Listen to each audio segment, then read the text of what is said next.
अवामी न्यूज़ में खबरनि जो सिलसिलो जारी आहे। अवांखे खिपरो मां ख़बर ॾींदा हलूं त खिपरो जे काज़ी हाउस ते मुस्लिम स्टूडेंट फेडरेशन खिपरो पारां सईद सबतुल्ला शाह राशिदी उर्फ अल मारूफ सूर्या बादशाह जी 76वीं वर्सी अक़ीदत ऐं एहतराम सां मल्हाई वई, जंहिंमें GDA जे MP काज़ी शमसुद्दीन राजड़, ज़फ़रुल्लाह वरियामाणी, हुरूर जमायत जे खलीफ़े अहमद राजड़, खलीफ़े इस्माइल महर, इंजीनियर ज्ञानचंद खत्री, मिस्री बोजदार, गुल सिद्दीक पठान, काउंसलर मुमताज़ मुल्ला, MS भगवान RB राजड़, राजा कबीर राजड़ समेत समेत माण्हू शिरकत कई। शहीद सूर्या बादशाह जी वर्सी जी शुरूआत तिलावत पाक सां कई वई। वर्सी तकरीर ख़िताब कंदे सदारती महिमान प्रोफेसर ज़ेब निसामाणी चयो त शहीद सबतुल्ला शाह राशिदी बरसगीर जो हीरो हो। शहीद हिक ई वक़्तु पंहिंजी धरती, पंहिंजे मज़हब इस्लाम समेत बरसगीर सरज़मीन तां भॼण लाइ हिन वतन या कफ़न जो नारो हणी जदोजहद कई। हिनखे 21 साल जी उमिरि में जेल में विधो वियो। हिन चयो त शहीद सूर्या बादशाह अंग्रेज़नि जे हर आछ खे ठुकराए शहादत क़बूल कई। वर्सी खे महिमान ख़ुसूसी हाफ़िज़ मोहम्मद यूसुफ बमरो ख़िताब कंदे चयो त क़ुर कॾहिं बि तारीख़ न लिखंदा, असांखे पंहिंजी तारीख़ पाण लिखणी पवंदी। हिन चयो त शहीद सूर्या बादशाह मल विढ़ंदो हो, हू जेल में भी पाबंदी सां निमाज़ पढ़ंदो हो। हिन चयो त शहीद सूर्या बादशाह न पाकिस्तान न वरी सिंध लाइ वेड़ विढ़ियो। हिन उन वक़्तु बरसगीर जी आज़ादी लाइ आज़ादी या मौत जो नारो हणी अंग्रेज़ सां जंग जोटी। हिन चयो त क़ाइद आज़म शहीद सूर्या बादशाह जो वकील हो, इन केस जी फी वरिती हुई ऐं फ़क़ीरनि खेनि बोरियूं भरे पैसा ॾिना हुआ। क़ाइद आज़म हिन वक़्त जे वकीलनि जी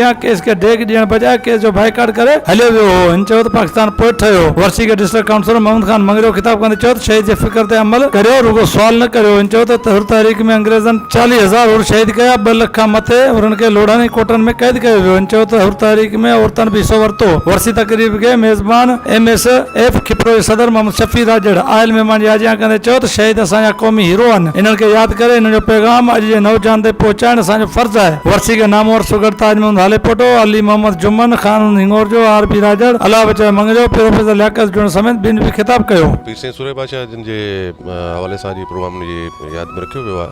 पीर साहब जिन जो पीर साहब सूर्या बादशाह जिन जो मुल्क लाइ वॾियूं कुर्बानियूं आहिनि, पंहिंजो हुर तहरीक जो सभिनी खे तक़रीबन इल्मु आहे। माना में जेको आम माण्हुनि खे जेको ग़ुलाम बणायो वियो, जेको उन दौर में ज़ुल्म थियो ग़ुलाम माण्हुनि सां, ऐं ॿी ॻाल्हि इहा जो दीन इस्लाम जेको आहे उहो सही माना में जेको रोज़ेधणी जहिड़े तरीक़े सां करे उहो दीन जो मैसेज ॾिनो हुयो, उन्हनि जी जेका तालीमात हुई, जेको पैगामात हुया, उहे जेके आहिनि पूरी सिंध में ऐं पीर साईं सूर्या बादशाह उन पंहिंजो मिशन करे खयो।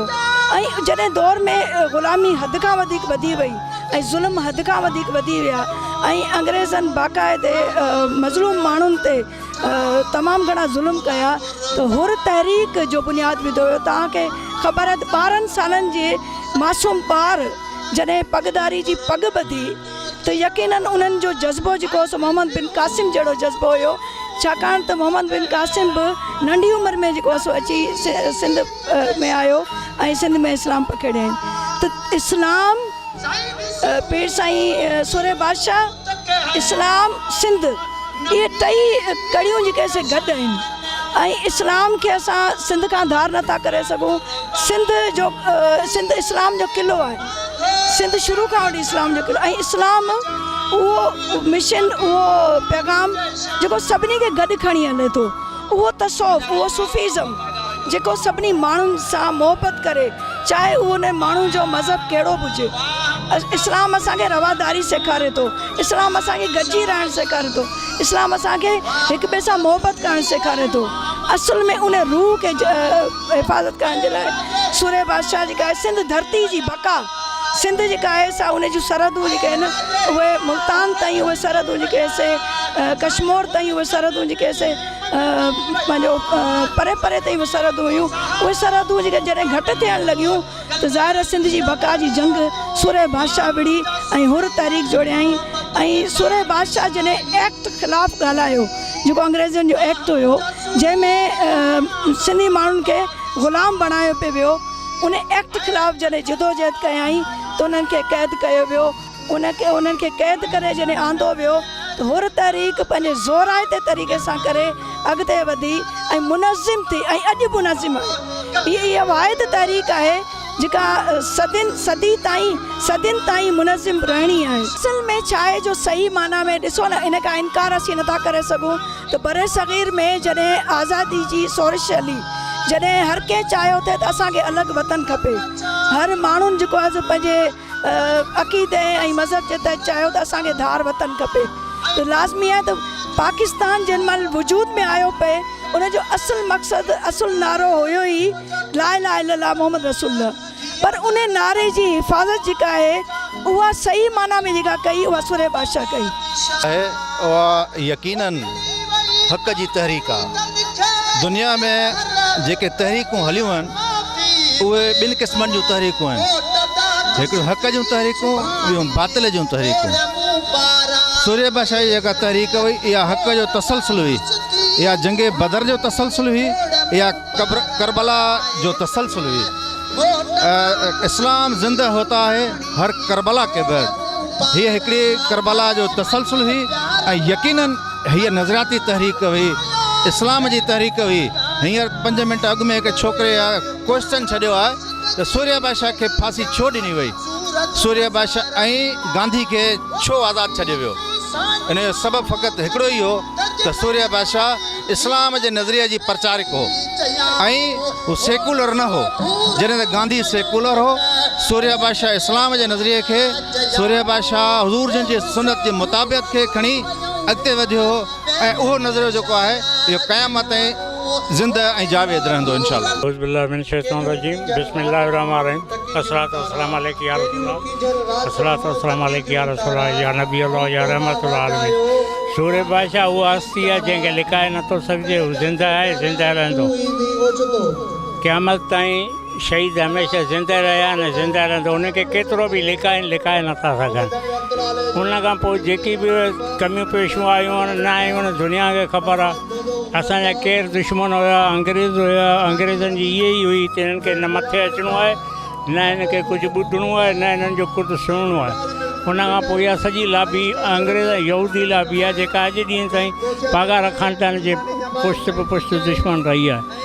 असांजी क़यादत खे असां इहो अर्ज़ु कंदासीं त बाबा प्राइम मिनिस्टर, वज़ीर आज़म थिया, वज़ीर आला थिया, सेनेटर थिया, क़ौमी असैम्बली जा मेंबर थिया, पर इन आवाज़ खे कॾहिं में मथे न उथियारियो। ऐं इहो आम करे ॿाराड़ीअ में थर जी शुरूआति जेका थी होरा ऑपरेशन जी थर अछड़े थर मां थी, उते यूनिवर्सिटी क़ाइमु थियणु खपे, कॉलेज क़ाइमु थियणु खपे ऐं उते जे माण्हुनि जे लाइ उनखे ॼाण थियणु खपे। उहो मवाद त लिखियलु आहे ई कोन्हे जेको सूर्य बादशाह पाण हथनि अखर सां लिखी वियो आहे। हिकिड़ो ख़सीस केरु माण्हू मरे त उनजी बि मोकल थिए थी, पर पीसे सूर्य बादशाह जी नथी थिए, ऐलान थियनि था, नोटिस निकिरनि नथा। हीउ हेॾो हिकु अज़ीम शख़्सियत हुई, हीरो हो सिंध जो, तारीख़ हुई। तव्हां किताबनि में ॾिसो, पहिरीं क्लास जे ॿार आहे उनखे फलाणो ख़ान बहादुर जो सबक़ु ॾिनो थो वञे, पीसे सूर्य बादशाह जो को सबक़ु न आहे इन किताब में। इहो इंतिहाई दिलचस्प सवालु आहे ऐं माण्हुनि खे इन ते सोचण बि ज़रूरी आहे, लेकिन इहे शयूं लाज़िम ऐं मलज़ूम आहिनि। पाकिस्तान खे, सिंध खे इस्लाम खां जुदा करण जी बेवकूफ़ी आहे, अहमकानो कमु आहे। अल्लामा इक़बाल जो चवणु आहे त जुदा हो दीन सियासत से तो रह जाती है चंगेज़ी। त पाकिस्तान जी जदोजहद जेका आज़ादी जी जदोजहद आहे, हक़ीक़तन उहा इस्लाम जे लाइ जदोजहद आहे। सिंध जी आज़ादी जी जदोजहद आहे त इस्लाम लाइ जदोजहद आहे। आज़ादी जी का बि वेड़ जंहिंमें माण्हुनि खे ज़ुल्म खां, जबर खां निजात ॾियारियो वञे ऐं हू पंहिंजी आज़ादी सां पंहिंजी मर्ज़ी जी मुताबिक़ ज़िंदगी गुज़ारण लाइ का बि जदोजहद थिए थी त उहा ऐन इस्लाम जे मुताबिक़ आहे, उनखे इस्लाम खां जुदा नथो करे सघिजे। साईं, अॼु जेको असां अलहमदुलिल्लाह शहीद सूर्य बादशाह जी 76 योम शहादत जेको ॾियारो मल्हाए रहिया आहियूं, हीउ उन शख़्सियत जो ॾियारो आहे जेको जंहिं असां वटि इस्लाम जी, बरसगीर जी ऐं असांजे हिन सिंध धरती जे लाइ क़ुर्बानी ॾिनी आहे। ऐं साईं जिन अंग्रेज़ साम्राज्य सां जंग कई, जंहिं पंहिंजा हज़ारी हुरनि खे तदन शहीद करायो, उन खे असां यादि करण जे लाइ असां मुस्लिम स्टूडेंट फेडरेशन तालका खिपरो जी तरफ़ खां हिते अलहमदुलिल्लाह प्रोग्राम कयो आहे, जंहिंमें असां उन्हनि हीरोज़ खे यादि कंदा आहियूं। हमेशह उहे क़ौमूं ई अॻिते वेंदियूं आहिनि जेके पंहिंजे हीरोज़ खे यादि कंदियूं, जेके पंहिंजे हीरोज़ खे विसारींदियूं आहिनि उहे क़ौमूं हमेशह तबाह थी वेंदियूं आहिनि। उनजे करे असां पंहिंजे हीरोज़ खे यादि रखण जे लाइ हीउ पंहिंजे खिपरो में असां प्रोग्राम मुनक़िद कयो आहे।